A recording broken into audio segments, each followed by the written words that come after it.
All right, call the meeting to order, 6 o'clock, March 10th. Before I start the meeting, I'm gonna have to read this from the governor.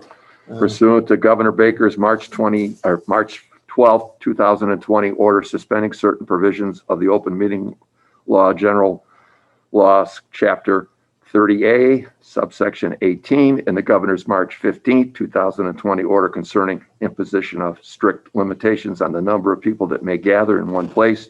Meetings in the town of Oxford will be conducted via remote participation to the greatest extent possible. We strive to provide access to such meetings via a link to call in or other similar option. In the event that we are unable to accommodate the same, despite best efforts, we will post recorded sessions of the meeting as soon as possible following the same. No in-person attendance of members of the public will be permitted, but every effort will be made to ensure that the public can adequately access the proceedings. I call for a roll. Trish? Mr. Yule? Present. Mr. Bacon? Present. Ms. Mazeka? Joan? She was here. She's there somewhere. Ms. Mazeka, are you present? She was just there. Maybe she's having technical difficulty. Yeah, Miss Casey? Present. good. I know Miss O'Neill. Joan's. Yeah, I know Joan's here because we just saw her for the last 5 minutes. Miss O'Neill is absent. Right. Miss O'Neill's absent, and Samantha Wozniak, our other committee member, today tendered her resignation due to scheduling conflicts, but she's not able to attend our meetings. So currently, we are a committee of 7, and currently we are a committee of 5. So we're short 2 people. So just FYI, I don't know if anyone's interested, they can contact Russ Rowe, our town moderator, and he will interview you for consideration to join the finance committee.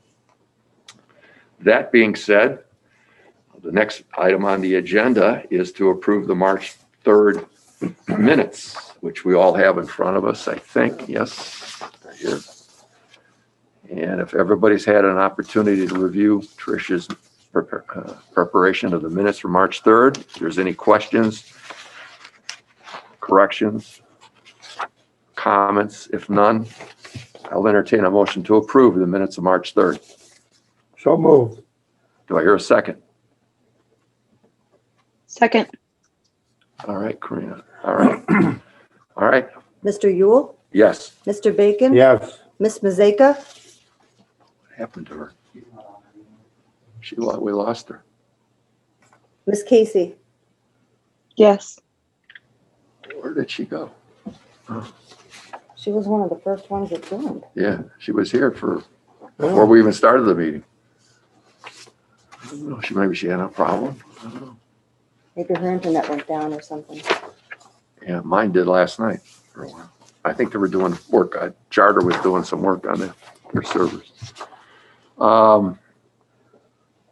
Next on the agenda, Brittany McDonald, our library director, wants to present. Brittany, you're there, right? I can see you. Yep, I'm here. Good evening. Good evening. I see you.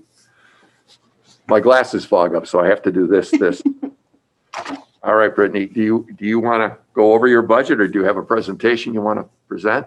I was just going to sort of give you kind of a recap of this past year, what the library's been doing, and then I was just going to sort of ease into the budget. All right. All right. So this past year certainly was a hurdle for all of us, but what a hurdle it was for a public library. Having to navigate a public library through a pandemic has been quite the challenge, but having the support of town officials, the library board of trustees, library staff, and surrounding libraries has helped immensely. While the library has been closed to the public for going on a year this week, we are still serving our community every day by supplying library materials to our patrons through contactless lobby pickup, providing faxing and copying services, along with wireless printing and a Wi-Fi connection that reaches the outskirts of our library so that patrons may still access the internet in some form. The library just recently purchased 4 Wi-Fi hotspots with state aid funds that patrons will be able to borrow so that they may have wireless internet access in their homes as well. We had to rethink how we could provide library services to our community in a new and dynamic way.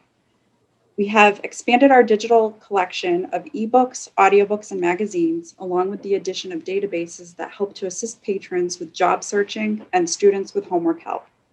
We began offering virtual story times for our young patrons to partake in, and have even begun offering online paint classes for children. We have been offering virtual programs for our teens and adults, which include author talks, a gardening series, and monthly book groups, all via Zoom. Just this week, we welcomed Chronicle's Ted Reinstein for a virtual talk about road tripping in New England, which was well attended and well received. The library is constantly evolving, and a pandemic has allowed us to expand and think of new ways to reach our patrons. As you know, the library received a substantial budget cut this past fiscal year. I, along with my board of trustees, understood what this meant for the library, and we worked closely with Town Manager Callahan to navigate through this. Due to this budget cut, the library had to apply for a waiver to allow our library to stay certified at the state level and to receive state aid because we did not meet the Massachusetts Board of Library Commissioners requirements. In February, Town Manager Callahan and I had to go before the Board of Library Commissioners to present a plan for the library going forward to ensure that we will be on track. Thankfully, at the MBLC's board meeting last week, they approved our waiver, but with reservation, as we were one of the 4 libraries with budget cuts over 10% when compared to the municipal budget. And this is out of 347 libraries that applied for state aid this year. In part of our plan to get the library back on track, we presented an idea to the MBLC that will help the library going forward in these new and different times, which you will see reflected in our library's budget request you have before you. With this upcoming fiscal year, we see this as an opportunity to restructure the library and determine what we will need in order to provide the best service possible in these increasingly changing times. In my budget request, along with the town manager's recommendation, you will see the addition of a new full-time position titled Cataloging and Technology Librarian under line item Librarians. This new position will be incredibly beneficial to the library in adapting to these new and changing times. As we all know, digital services has increased substantially, and in order for us to meet these demands, we need to be able to have a staff that can keep up with these changes so that we can best serve our community. This position will be responsible for acquisitions, serials, cataloging, classification, preparation, and maintenance of print and non-print library materials, along with recommending, developing, and implementing policies and procedures related to cataloging and processing to achieve optimum patron access to library materials. This position will also maintain and promote all online databases the library offers and will assist in any troubleshooting. And as a side note, I will prefer this position hold a master's degree in library science. The library has never had a position like this in the past, and I know it will help to streamline the library's operations immensely.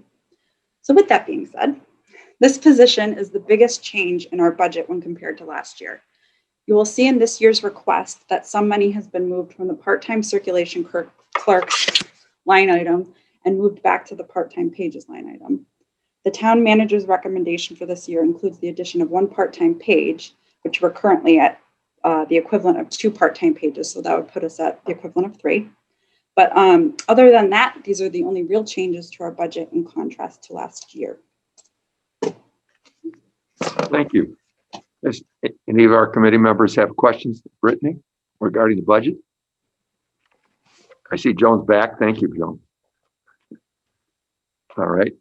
So I did have a quick question or clarification rather. Is that why there is the highlighted difference between the department request and the manager request for that line item? Yes.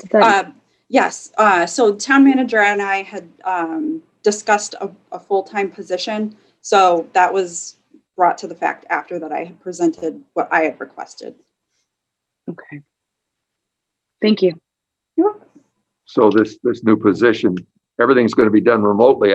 Now that we're just barely coming out of, not as fast as I would like to, I'm sure all of us would like to see this pandemic.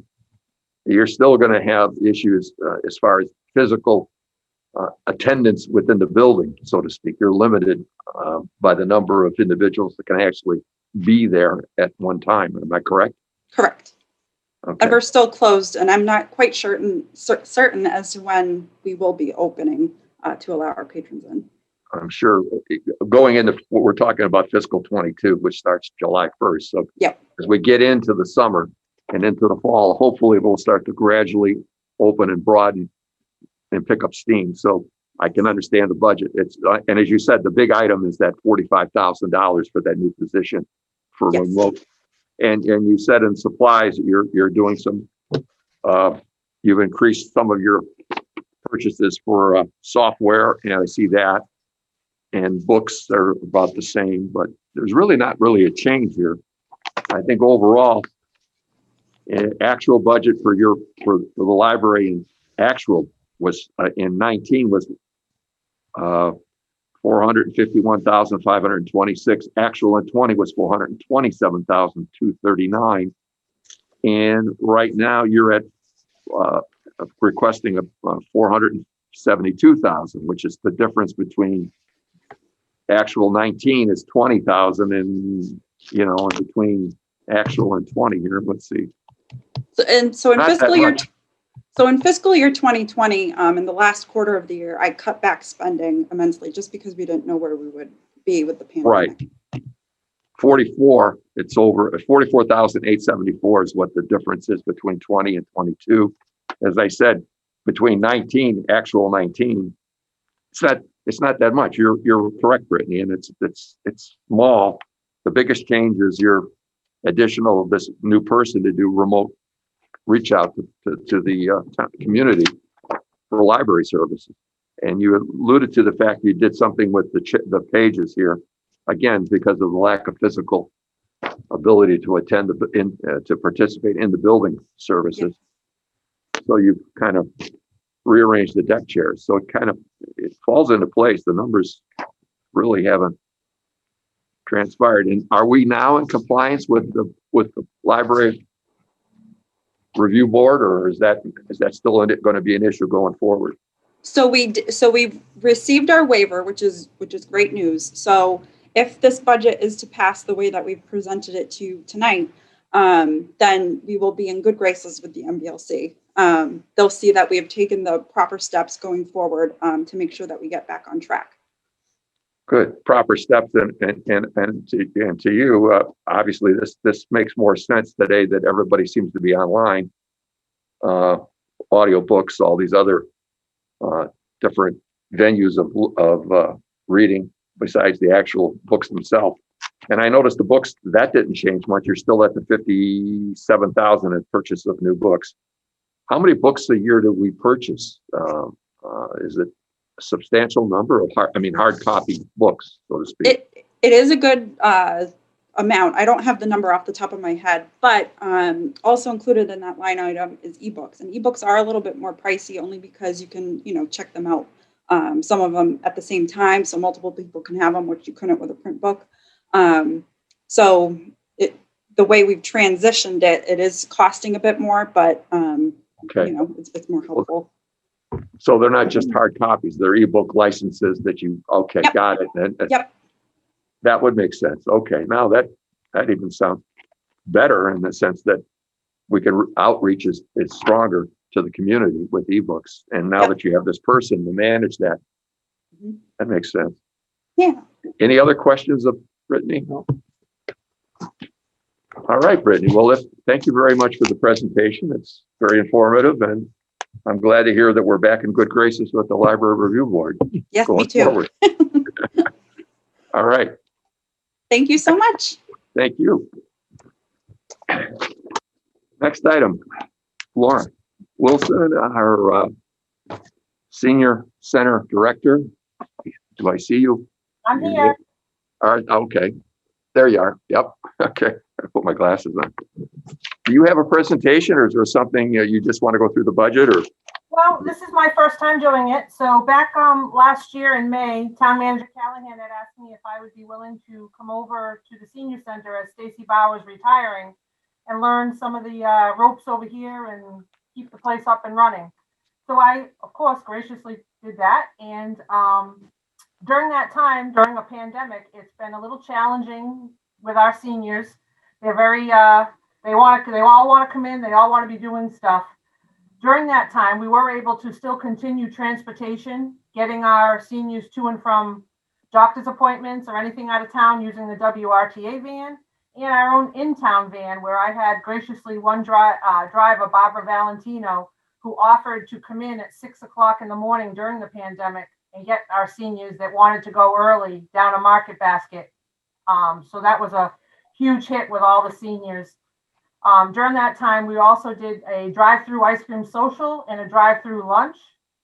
We've also hired a culinary supervisor, Deborah Bear, who, if you haven't tried any of her meals, you need to try a meal. Currently, up until actually the end of February, we were serving in-house dining. We were doing 20 meals capacity in-house. Once the numbers started to rise again with the pandemic, we did shut down the in-house dining and are strictly takeout.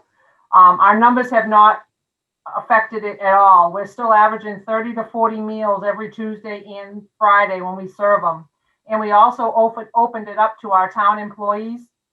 Any town employee that wants to do a lunch, we're offering lunch to them as well. Their cost is $7 per meal versus a senior meal is $3. Back in August, we reopened to small groups.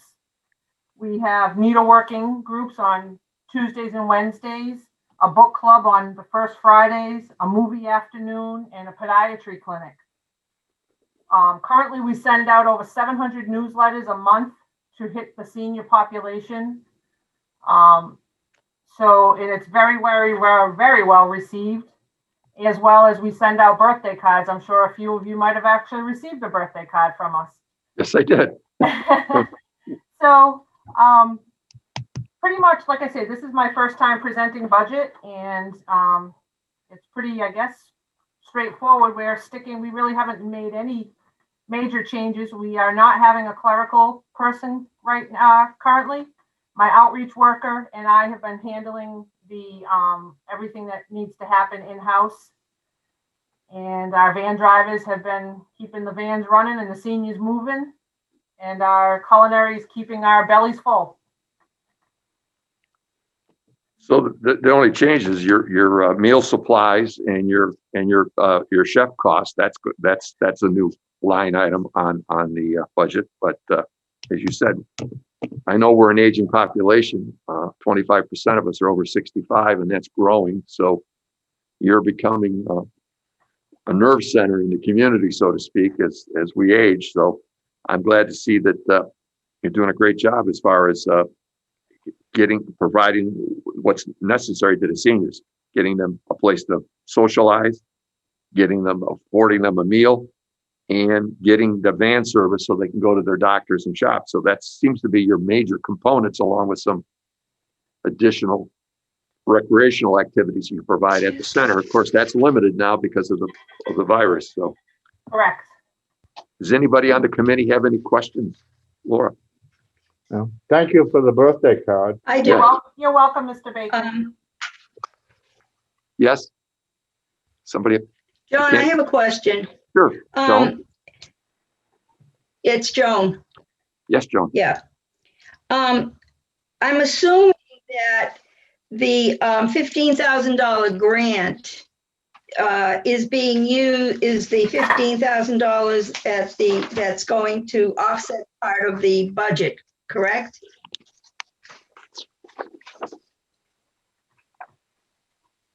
I think so, Laura. Is that on the bottom line there, on the bottom of your budget, there's a 50, that's the grant money. I can speak to that because I'm not sure that Laura knows what. Thank you, Katie. I don't. Sorry, I'll save you, Laura. The $15,000, that is money that comes from WRTA for van drivers. So it's offsetting the cost of the van drivers. Okay, that's what I. Okay, yeah. so is it say then? Okay, so should we assume that, or can it, that next year in fiscal year 23, the $15,009 for the chef will need to be added into the budget? It's added in, unless we're going to get another grant. It's added in fiscal 22 right now. So the comment that says cook from formula grant, that was from last year, and I just erased it on my sheet because that's misleading for this year, and I apologize for leaving that in there. Okay. Yeah. So that is an increase for 20. Right, so it's part of this year's budget. So to Is John's it- point, that 15,000 is an increase with 22 with the cook.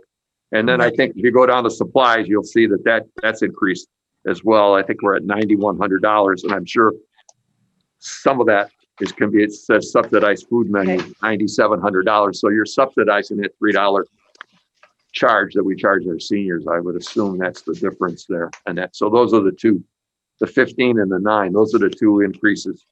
It's all food related. Any other questions Okay. of the committee of one? Okay. So, no, I think you're doing a great job with. Hey, John? Yes. Joan, go ahead. No, no, let's finish with this and then I have another question, an outside question. An outside question. Okay. Yeah, once we're finished, before we start with the next presenter. Okay. No, if you want to ask it now, go ahead, Joan. Something you want to ask now? Well, is Brittany McDougal still? I had a question, but then I got bumped out on the library budget. Yeah. Sure, go. She's here. Go ahead with the library budget. Okay. Go ahead. Are we? Okay. I noticed that under librarians, there is no, I'm sorry, under the circulation clerks, there's a position written in that's children's circulation clerk, and then part-time, there's a part-time child assistant. Now, are both of those being dropped from the budget, those positions being dropped this year? No. Nope. The bottom one in that line item, we actually haven't had filled in a few years. We kept it there because it was a previous position, but we haven't had that position since before I was here. So it's just kind of stayed there for if we ever do. But the two clerks there, we have on staff currently. Yeah, to Joan's point, I'm looking at actual. Do we still have it? Go ahead. Joan? Do we still have a children's circulation clerk? We have a part-time evening clerk, and then the other person that's deemed clerk is also our story time person. That's down Okay, below but it. essentially, The we have one one that, person that runs the children's room. well, and we have our children's librarian, our storytime clerk, which also works at the circulation desk, and then our part-time children's clerk as well. We did last year, we did have, if you look above in the circulation clerks, we had one full-time children's circulation clerk, which that was eliminated from the budget last year. Yeah, that's what I'm wondering about. So with this new position, the person would be working on both floors. So they would go in between the adult floor and children's circulation desk floor, because they would be doing cataloging as well for both floors. So they would be also working upstairs. Okay. Okay, great. Thank you. You're welcome. Yeah, because I can see in actual 19, that line item for circulation clerks, the actual number was 73,316. So it's we, like Brittany just said before she got here, it's that position was eliminated, and we're kind of shuffling the deck. So that's okay. Well, going back to Laura, Council on Aging. Does anybody have any questions before I let her go? All set now. No, nobody. Okay, well, you've done a great job, and thank you for the birthday cards and the newsletter. I think that's the fact that you're outreaching, you're making the center visible to the community. So hopefully people will take advantage of it as we all, like I said, start to age. And you're doing a very good job of it. So thank you for your time and your effort. Thank you. All right. Next up, Shelley Lambert, Oxford Community Center. Are you there? I think you're there. Here. Yep, I see you over the corner. Hi. Hi. Hi. Like Laura, I am new to this. This will be my first time presenting a budget, and I'm a little bit nervous, so please bear with me. All right. But I will do my best. I did create a slideshow. So I will be hoping that this thing will allow me to share my screen right now.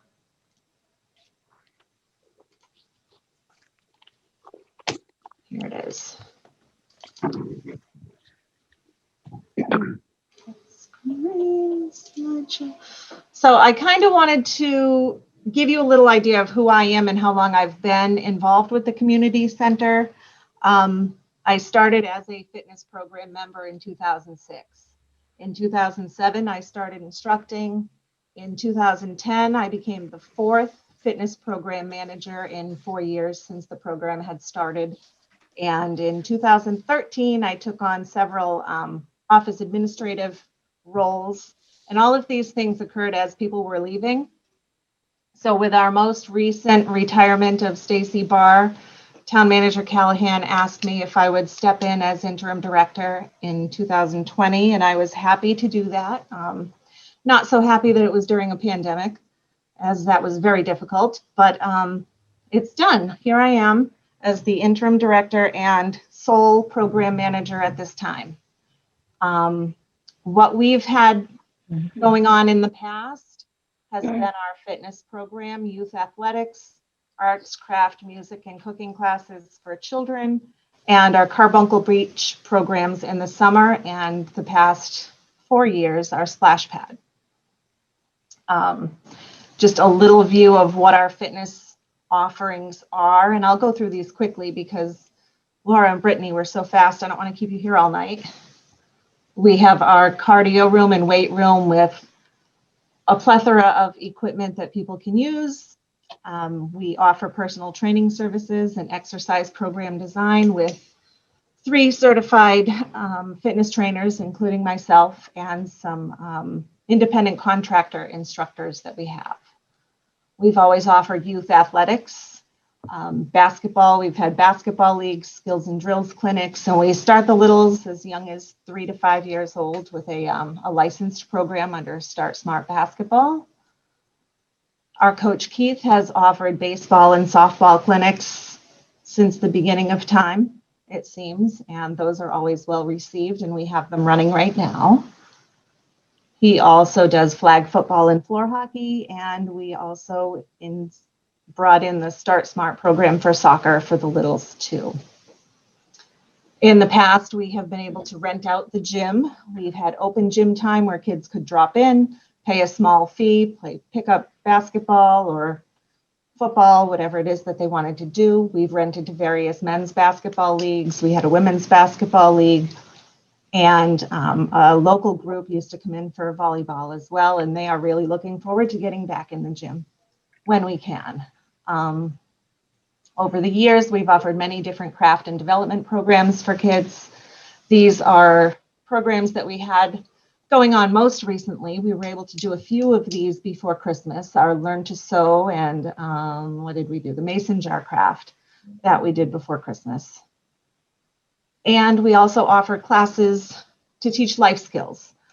These things are not really being taught in schools anymore, so we're trying here to do what we can with Babysitting 101, Smart Kids 101, that's kind of a youth safety, and Polite Kids 101, and a new one that we're going to do right up your alley with the Finance Committee is Money Smarts for Kids. FDIC has some online curriculum that we're looking at, and we'd like to get that going this summer.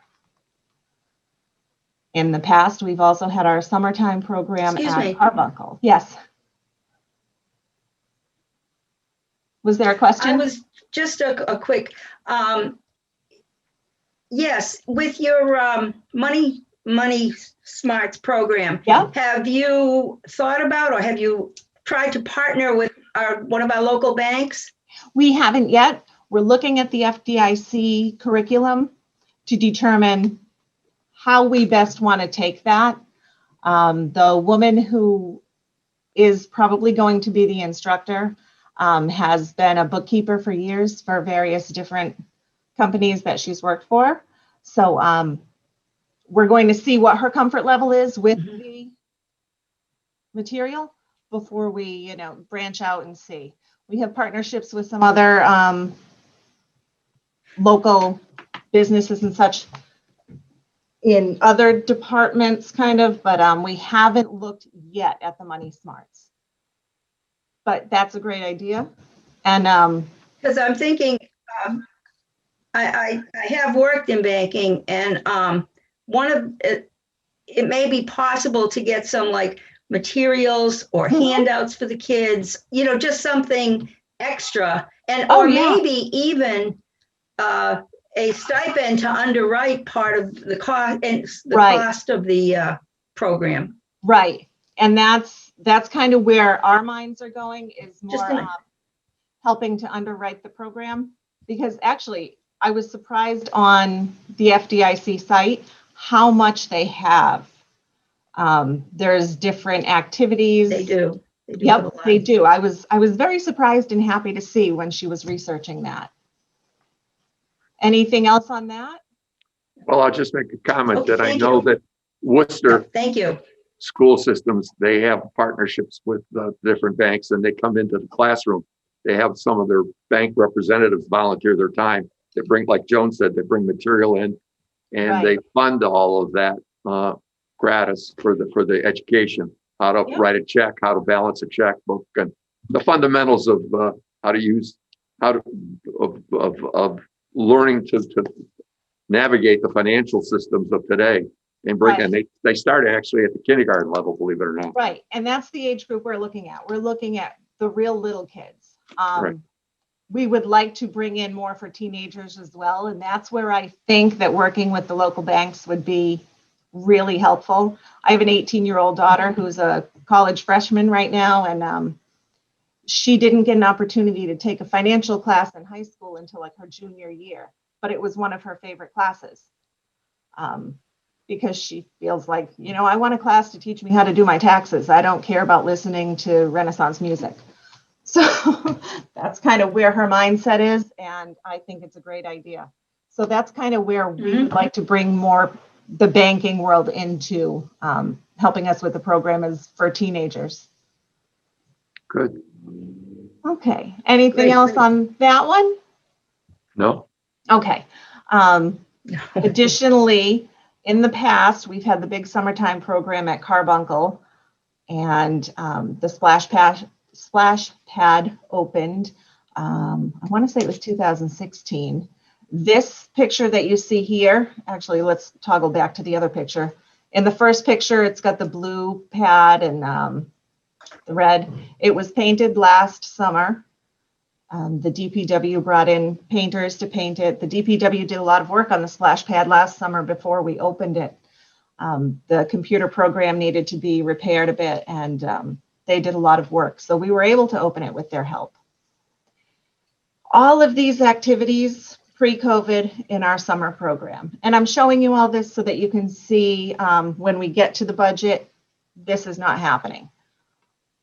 Our summer KidZone program at the community center, which we did last time, was in 2019, a preschool program for ages 3 to 5, Monday through Thursday mornings, 2.5 hours. All of these things had themes, and then we didn't get to do them last year because on March 14th, we shut down. We had our last fitness class, and we did not open the community center again until August 3rd. Where we were headed at that time, winter basketball had just completed their playoffs. 207 area kids participated in our winter league. It was a good-sized league for kids. Our fitness program attendance was up 7% over the prior year for the same time period, with 203 members attending regularly. That's at least once a week. I'd say most of them came 3 to 5 times per week. Our Silver Sneakers revenue was up 14% over the prior year. Silver Sneakers is a contract program where members' health insurance offers fitness classes as a benefit, and they pay us directly. So our revenues for January, February, and March were closer to $600 per month instead of the $250 minimum contract amount. And we had begun planning for all of our summer programs.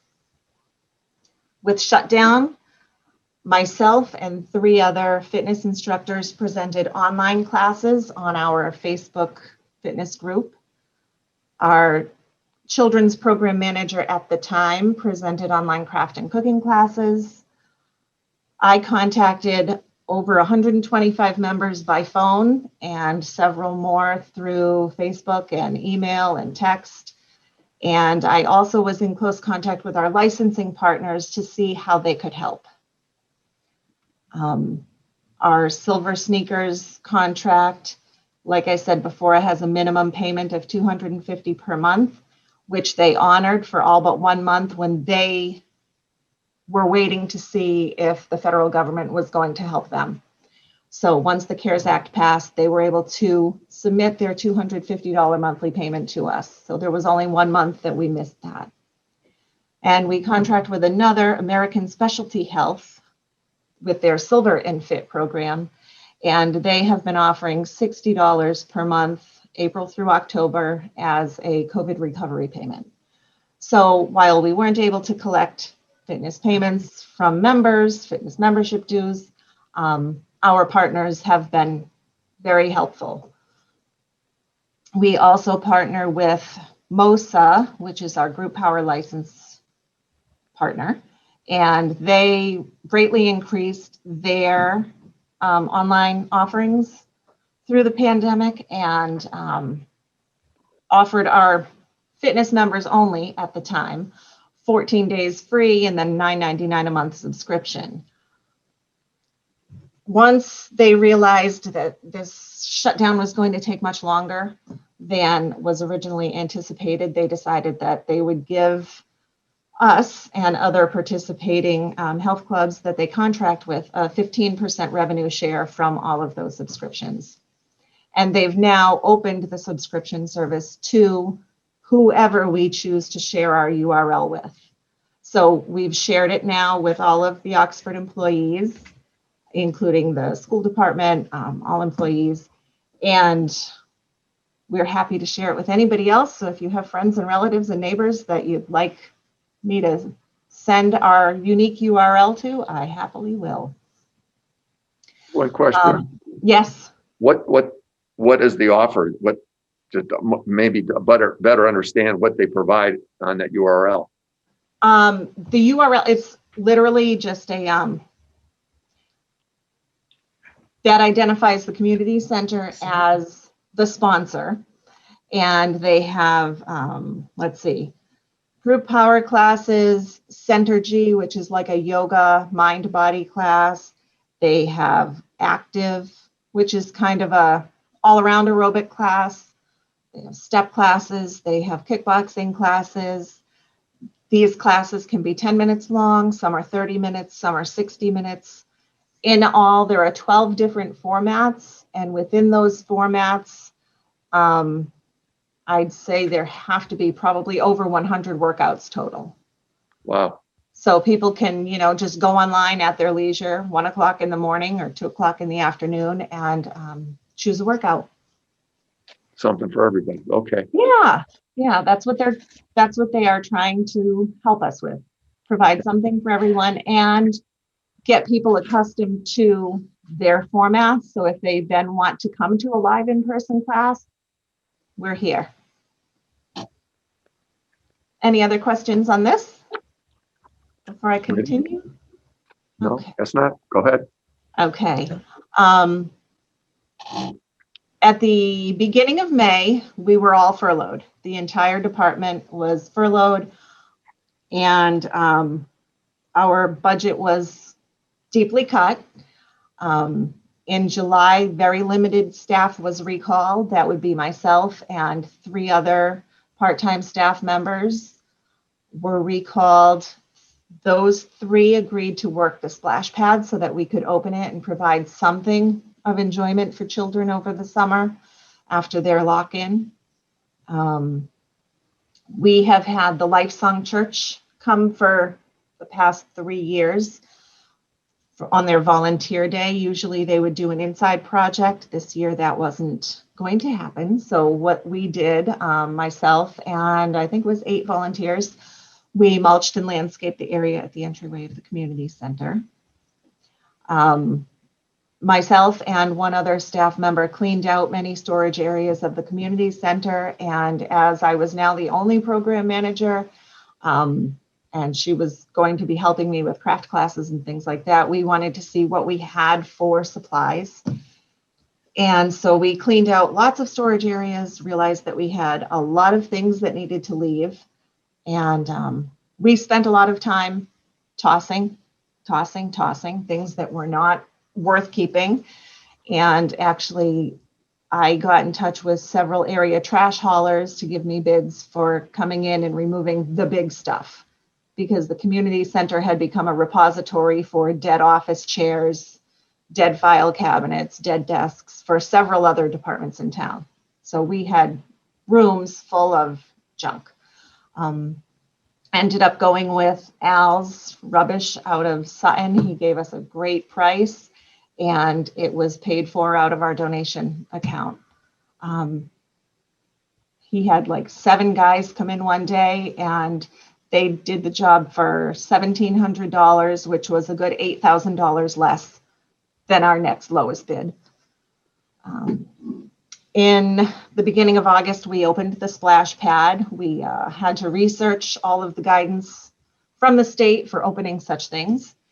And we also prepared for our outdoor fitness classes and the eventual move indoors.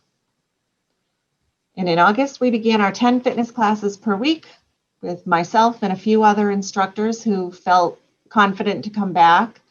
Some did not.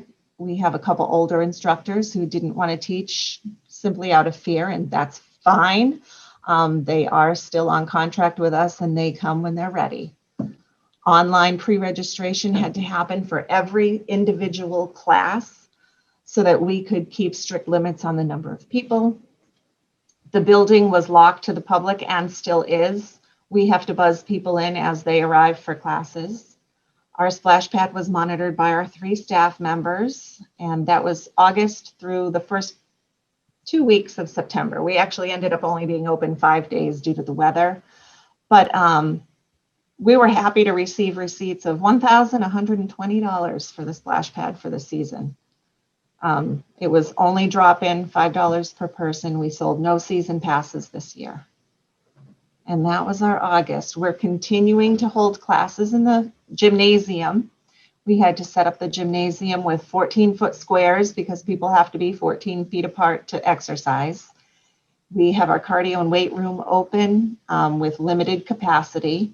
Those sessions are also by appointment only. We are holding Tai Chi at the Carbuncle Beach House because it's a more suitable area than our community room. We couldn't really fit people in correctly in the community room with the 14 feet, so they're at the beach house. And we are holding yoga in the group fitness room with severely limited numbers. Our floor hockey did start in November, took a brief hiatus, and then came back in February. Our softball hitting and pitching began in February. And this is just a little look at everything we have to do to get a program going. We're researching the Massachusetts COVID reopening guidance for each type of program and activity because we're such a hybrid building. So we have to create a plan and present it to the Board of Health for everything we do. Like I said before, the entry remains locked. We have hand sanitizing stations throughout the building. The community center asks the COVID screening questions of everybody who visits for us. Masks are worn at all times, even during exercise, and we have increased cleaning of all of our common areas with the help of the facilities department and our own staff. We do still require online registration for every single individual class that anyone wants to attend. And we offer online contactless payment options through the MyRec system. They can pay by credit card, or we do still allow them to come in and pay check or cash for those who are not comfortable paying online or don't want to pay the convenience fee. We created our work schedule, so there's very limited crossover between scheduled staff. There is 14 feet of distance while exercising, 6 feet at all other times. The equipment for all of our classes is set up by our staff, the instructor, and the staff member who is working for the community center. We sanitize everything and put it away after class. In the gym, we have the windows open for fresh airflow, which when we get to the budget, I was a little concerned about having to have windows open during the winter, but our heating costs are down with our new boiler, so it hasn't been too bad.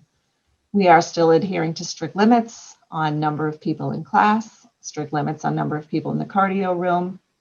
We have air purifiers in the cardio room and the community room, and also the group fitness room. So those are on while those rooms are in use and for 1 hour after. We have not yet opened the gymnasium for rentals, but I will be speaking with Allison Novak, our Director of Public Health Services for the town later this week, to see if that's something we could consider. And also our community room has not been open. So things that we normally would do, we have not necessarily been able to. So looking forward at new things. We want to create new programs at the community center in Carbuncle. Like I said, the Money Matters is one of them. We want to revamp some older programs in our Babysitting 101. That used to be a strict, one teacher, a few students teach them. We are offering that again beginning this Saturday, and the fire department is going to come in and teach CPR and choking, or saving someone from choking. They're not going to teach us how to choke. And like I said, we do want to reopen the gym for rentals and community use. We do plan to reopen the splash pad this summer.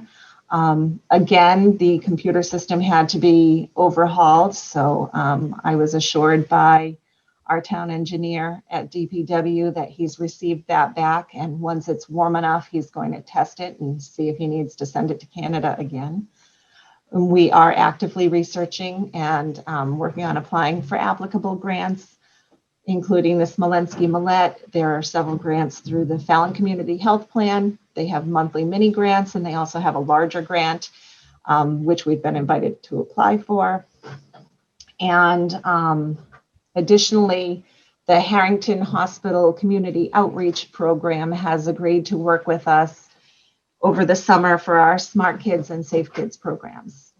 And we will be working with the town planner to begin the feasibility study for the community center whenever he's ready to do so. In his communication with me this week or late last week, he said that he was ready to put it out for bid, and we'll see how that goes. Now we can get into the budget. All of our employees at the community center are part-time. That includes myself. In our budget for this year, we still have the same request for the director position. I'm still being paid. My pay is still coming from the program manager line. And we have just 3 evening staff members. And that's down quite a bit from what it used to be. If you're looking at your budget sheet, if you look under my request, part-time senior staff, you'll see $5,793. That's been removed. The town manager and I agreed that the accounts processing could easily be done in-house. We don't need to pay another department to do that. So I've started that just this past month.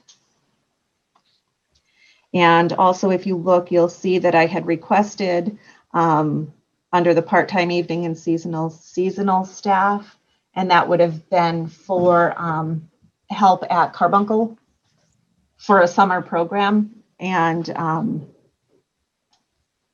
we're going to have a much smaller summer program this year than we've ever had before, although not smaller than last year because there was none. But we have a couple of fitness instructors who are subcontractors already, and I think that they could come in and alleviate some of that. So there is, that line item has been taken away for the seasonal staff. What has been put back in that was completely cut last year was lifeguards. People were visiting Carbuncle last summer, and a lifeguarded beach is a safer beach. So I did push to have the lifeguard line reinstated. Any questions on the payroll section? Anybody on the committee have any questions? Well, I have one, or observation, I should say. I don't. Budgeted in 21, your salary wise was 102,000. And you're now at 131, so it's about a $29,000 swing. or Right. And 25 of that is lifeguards. And 25, that's lifeguards. So that's Yep. that's my point. It's really not, when you pull out the Not a lifeguards, huge it's difference. not even, it's small. Right. And when you consider that for FY '21, at right up to this point today, I'm still being paid by the program manager line. That $41,008 that's in the FY '21 budget, that really hasn't been touched. Okay. And if you go to actual 20, numbers. right, and if you go to actual 20, it was 162,000, which is basically 31,000 less this year over the actual of 20. Because you And so you're, like I said, my observation is there really not, other than lifeguards, there's really not much in the salary component of your budget that sticks out as being something different. Major. Right. We're still very, very lean here. Yeah. And I'll just say as an aside, coming into the position, I have looked back at several years. And when the community center first opened in its first few years, there were over 20 employees. And there was a budget over $450,000. So we've gotten very, very lean over the years. That blew my mind that there were so many employees, but that's okay. We're doing fine. Moving on to services and supplies, the electric, we are at 42,000, which is a decrease. It's down. It is down, yep. And that consists of solar credit reimbursements to the town and national grid billing for the community center, the entire building of the community center, including the school department, and the parking lot lights, and everything over at Carbuncle. In 2019, the boiler was replaced. That was an emergency project, and we had no heat until almost Thanksgiving of 2019. So there were a good 6 weeks of heating time that we had to pay nothing because we had no boiler. And then we shut down in March. And when we shut down in March of 2020, I turned the thermostat down to 65. The thermostat is set directly outside the boiler room. So for it to kick on, it has to be really cold. So we saved a lot of money in heating costs for FY '20. If you look at that line, let's see, actual. It was 44,342 actual Right. in 20. And in 19, actual in 19, it was 70,309 actual. So Right. when you say a lot of money, yeah, a lot of money. A lot of money. Yeah. 6 weeks without heat will do that. And we're looking at FY '21 kind of as a learning year to find out how the new boiler goes. You know what I mean? How much it decreases our costs. And it's been pretty good so far. Good. And if we look at alarm service, that's pretty standard. The 2,500 allows for about a 1.5% increase. And for any incidentals, if they have to come out in an emergency. And that takes care of both OCC and Carbuncle. And our water and sewer, again, at OCC, it's the entire building, including what the school department uses. We're paying a meter fee for the red annex building, which is slated to be demolished. That's about $300 a year. And that should go away as soon as that building goes away. And also we pay for the beach house. The splash pad is still our greatest water use. Understandably, the water can't be recirculated, so it's just new water every time. And for sewer, we're paying for the beach house and the splash pad. The community center has a septic system. And again, the splash pad water, it's used once and is gone into the sewer. It's not treated for irrigation for the fields, and it's illegal to send it into the pond. So that's those fees. And I kind of skipped ahead of myself with the heating when I was in the electric, but Right. I see what you're saying. It's 30,000 yep, you have for heating. And Yep. in an actual FY19, it was 61,000, almost double. Well, Yep. more than double. Yep. And in actual 20, it was 23,000. So we're right 23. now. That was our time with no heat, and You're right. yep. So right now we're doing really well. I'd We say. really are. I think the new boiler was a good investment, and the building has not felt incredibly cold. Because I have been in this building when I've had to wear, gloves on my hands just to work at my desk. And this winter has not been bad at all. In our programs line, this covers our independent contractors for fitness classes, craft classes, painting classes.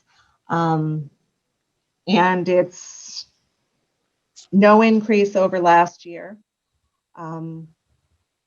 And really, I think will help us approach our prior level of programming with children's programming.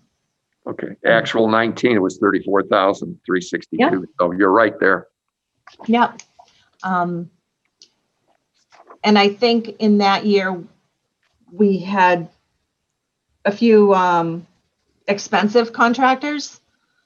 So those programs may not be run again, or we would look for help with paying for those programs if we wanted to run them again. Because some of the instructors that we had at that time, we had an archery instructor, summer of FY19. So that would, summer of FY19. And that archery instructor was incredibly expensive. So we can look for other avenues for recouping some costs or in-kind donation of service or something like that. And then moving into supplies and miscellaneous, it really covers the standard costs that we have. Our copier, our license agreement with the STEP company, which is MOSA, with our group power, program. And I was looking back at that as well. When we began our contract with them in 2006, we were paying $270 per month. And through different negotiation that I've done with them since 2010, we're now paying $218 a month. So that cost has gone down. And as now with revenue share, that will, recoup some of what we pay out to them also. And that's about it. Any questions? Do you have any questions? Very good. Shelley? Yeah, I'm just looking at the decrease at 137.5 versus where it was actual 163.5 in 2021. So you're down quite a bit. We are, and that's your heat. that can be our heat. That can be attributed to the seasonal, Right. staff not being in there. Yeah. 26,000, right? Yep, we're doing our best with what we have. And we always have done that, and we'll continue to do that. Let's hope things progress and we open up sooner than later. And as you get into the summer. Hope so. I do hope so, because our receipts are not what we would like them to be. We do, take in fitness payments. Our programs are all fee-based. We try to be as affordable as possible for the community. So we do take in receipts, but unfortunately they don't cover everything, but they do at least cover our instructors' expenses and our supplies. So that's good. Most years, not this past year. Does anybody have any questions? Shelley? on the committee? I do, John. Okay, Joan, go ahead. If this budget reflects, how do I want to say it? Less programming and everything else due to the fact that of COVID. Mm-hmm. Now, if by some, who knows, with vaccination and everything, you're able to open up more programs to more people because of the fact that, vaccination and stuff is working. I guess my first question would be, or I'm guessing you would probably need additional funding. And if you did, and I don't know if you can answer it or Katie, how would this be done? I will try to tackle that first. Always my first avenue is grants. We've received grants in the past from Janet Malzer, from the Smolensky Millette. I will be asking Smolensky Millette for a fair amount of money for what we are trying to plan for summer. For the children's programs, because they can offset costs there.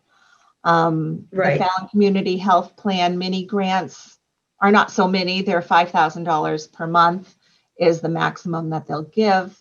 But they will fund activities for youth. They will fund activities for seniors.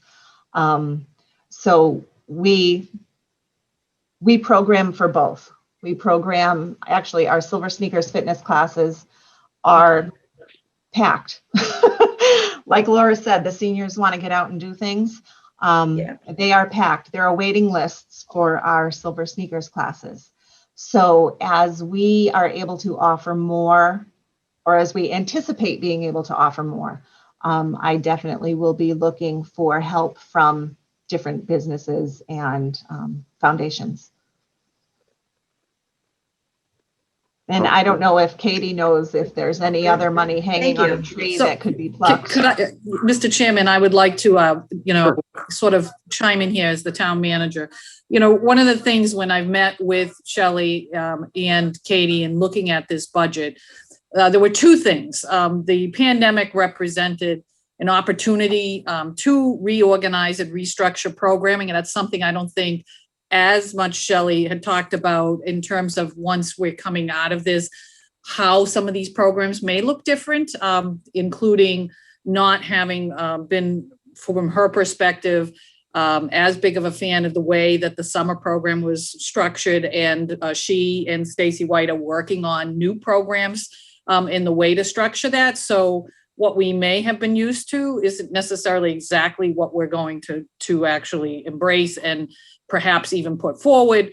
We recognize there's a lot more social, cultural programming that has not necessarily been held up by any aspect of the community center in recent years, but more on the fitness and more on the children's programming for the summer.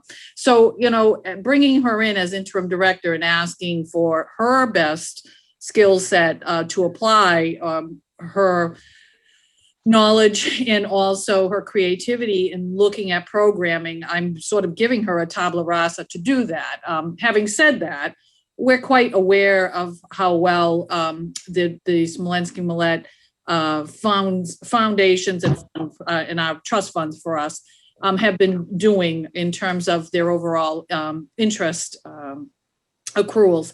And so when we defined this budget, we knew that there's the strong possibility here for that to be offset. And there shouldn't be a reason why that isn't, because some of these new programs that she may be putting forward, especially for the summer program as we come out of COVID, should be covered by that. So what you may see as a serious reduction is because what we're trying to do is also use alternative revenue sources to supplement that, not to make it so painstaking that we have nothing to produce a resource for. So I don't want to have that image here, because I do believe that whatever you see as real true cuts is one, an alteration of how we're going to structure programming, and two, it will be supplemented more than likely through existing trust funds that are geared especially towards children's programming.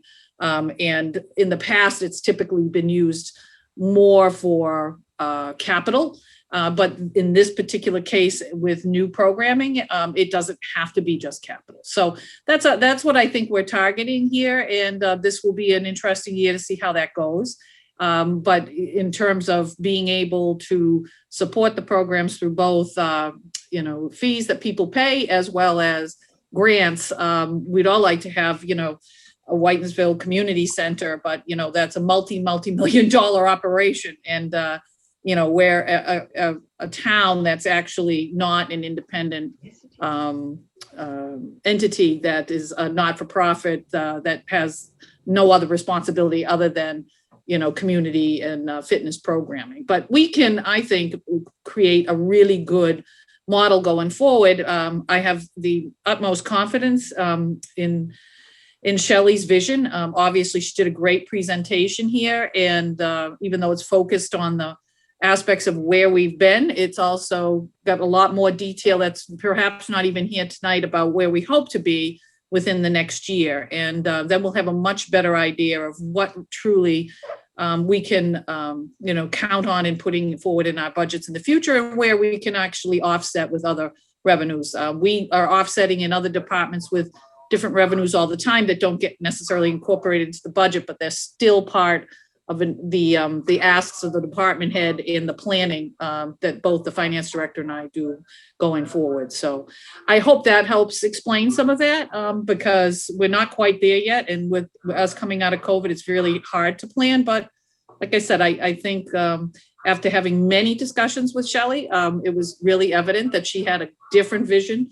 And I want to be supportive of that. And I think the community will be embracing of that as we roll out more new and different types of programming and get it supported by not just the operational budget for the town, but for some other sources that are supplemental to those existing operations for the community, including some of the trust funds that we have. Thank you, Town Manager. I'm just looking at actual 20 Thank you. before COVID. Thank you. The salaries were at 162, 127 actual. That's kind of predates COVID. And we're at 131. So it's really down 28,000 in salary. So to your point, it's down, but it's not by a huge amount. And we've added the lifeguards back. So in the same breath. So that's good. The one question I have though is that you mentioned there's a waiting list for silver sneakers. Is that why is that? Is that because of limitation as far as capacity or what? Yes, because we need to have 14 feet of distance between each participant. We are in the gymnasium, and the most we can have with that distance is 19. 19. Okay. So 19. And prior to COVID, we'd been having 27 to 32 people in class. So if the governor chooses to then allow us to have more capacity for these types of programs, the cost of that Less program is space. going to go up. What you're going to be able to do is actually utilize the space that's being underutilized because of the restrictions that are currently in place, right? Correct. Yep, Okay. exactly. All right. I got it. All right. I was kind of wondering if Thank there you. was what the reason I guessed, but I wanted to make sure that that's the limitation of space right now that we're It under. is. Okay.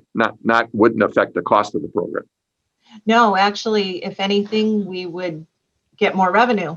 Correct. So it would Yeah, offset the cost of the program. exactly. All right. All right. Does anybody else have any questions for Shelley? Well, Shelley, thank you. Thank you. Appreciate it. Doing a great job. Thank you. All right. That brings us to old business from the committee, if there's any. New business, next week, Tuesday, All right. we're meeting with the board selectmen, presentation on the budget. And then we're not meeting next Wednesday. And the following week, we're meeting on the 24th. And we have the Bay Path Oxford Schools, and the Police Department. Yeah. And I don't know what remains after that, but those are the three that are scheduled, currently posted. Is there any other comments or discussions on that's the meeting updates? Any requests of the committee members? Comments, thoughts? If Mr. none, Chairman, yes, Joan. Mr. Chairman? Yes. Yes. John, I know somehow I got cut out of at the beginning of the meeting. Have we approved the minutes Yes. from March 3rd? Yes. Yes. Can you hear me? Yes. Oh, okay. You were there and then you were gone. So you were there just about the time we asked you, and then you disappeared, and then you came back. And that's, okay, perfect. Thank you. Good. All right. If there's nothing else on the agenda that I can see, do I hear a motion to adjourn? So move. All right. So Do I hear a moved. second? Joan seconds. All Second. right. Roll call. Yeah. Mr. Yule? Yes. Mr. Bacon? Yes. Ms. Mazeka? Yes. Ms. Casey? Casey. Yes.